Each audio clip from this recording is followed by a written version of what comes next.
Finally, dapat juga saya rasa salji di Tehran. Awal pagi lagi, mak mertua kejut salji turun katanya.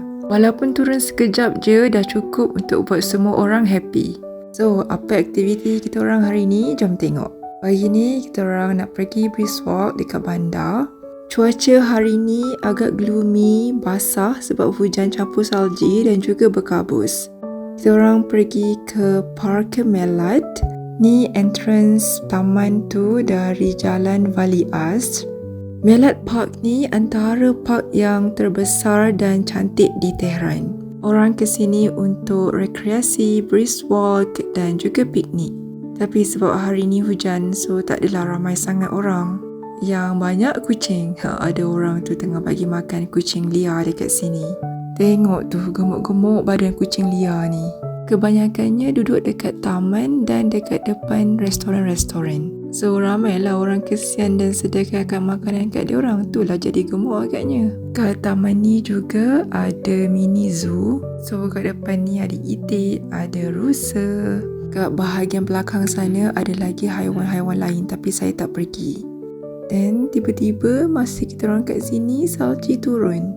Saya rasa salji ni adalah satu anugerah yang bila turun akan buat semua orang happy.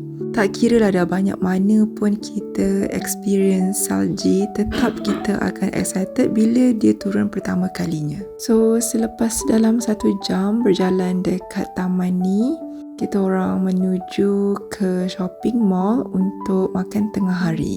Kali ni saya bawa korang pergi lagi satu shopping mall bernama Palladium.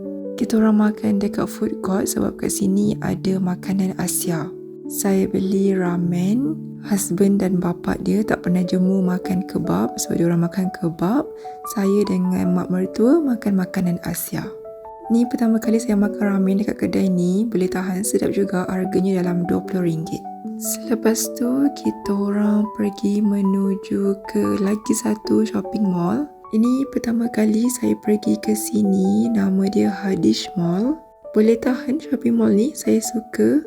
Saya sempat beli beberapa helai baju. Ni antara brand lokal yang saya selalu beli kalau balik Iran.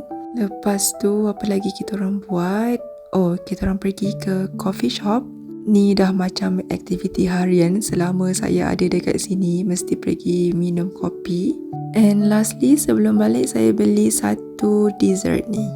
Nama dia Nun Khamei ataupun cream puff. Tengok betapa besarnya cream puff ni. Dan of course sangat-sangat sedap. Harga dia satu dalam RM5. Panjang sikit vlog kali ni. Ini adalah vlog terakhir untuk trip ke Iran kali ni. Thank you yang dah tengok video ni. Until the next video, take care everyone.